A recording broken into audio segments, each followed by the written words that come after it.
नमस्कार. त्या भोंदू अशोक खराताला चांगली कठोरातील कठोर शिक्षा झाली पाहिजे. आणि या भोंदू खरातासारख्या समाजामध्ये जे कोणी भोंदूगिरी बुवा बाबा भगत करत असतील तर त्या लोकांना सुद्धा कठोरातील कठोर शिक्षा झाली पाहिजे. आणि हे शासन, हे राजकर्ती ह्या भोंदू अशोक खराताला जर पाठीशी घालत असतील, त्याला पाठबळ देत असतील, तर ह्या राजकर्ती नेते मंडळी म्हणून घेणाऱ्यांना सुद्धा शिक्षा झाली पाहिजे. आणि हे शासन जर हे खराताचं प्रकरण काढून राजकारण करत असेल तर हे शासनाचं सुद्धा संपूर्ण चुकीचं आहे. ह्या समाजाने, ह्या जनतेने ह्या शासनाला जागा दाखवून द्यावी त्यांची. आणि जर खरोखरच समाजामध्ये अंधश्रद्धा समूळ नष्ट व्हावी, बुवा बाबा भगत जे करणारे आहेत त्यांना पकडून त्यांना शिक्षा द्यायचं हा निर्णय, हे धोरण जर अवलंबलं असेल शासनानं तर हे शासनाचं स्वागत आहे. 10-15 वर्षापूर्वी अंधश्रद्धा निर्मूलन समितीचे अध्यक्ष, जादूटोणाविरोधी कार्य करणारे थोर विचारवंत ज्येष्ठ साहित्यिक डॉक्टर नरेंद्र दाभोलकर यांची हत्या केली गेली.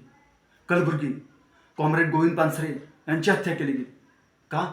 समाजाला ते जागरूक करत होते, शहाणं करत होते म्हणून त्यांची हत्या केली गेली.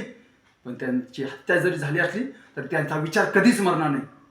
फक्त समाजातील लोकांनी अशा प्रसंगाच्या ठिकाणी सावध राहिलं पाहिजे, जागरूक राहिलं पाहिजे, सावध राहिलं पाहिजे.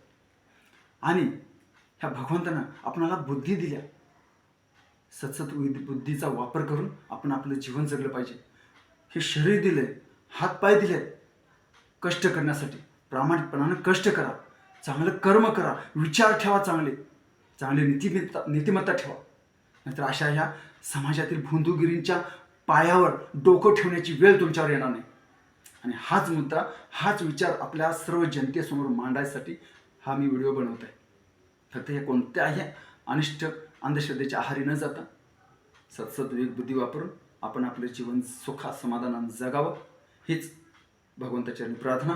आणि हा माझा विचार तुम्हाला खरोखर पटला असेल तर हा विचार जास्तीत जास्त लोकांपर्यंत शेअर करावा.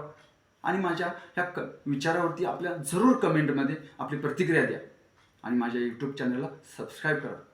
धन्यवाद. देव तुम्हा सर्वांचं भलं करो.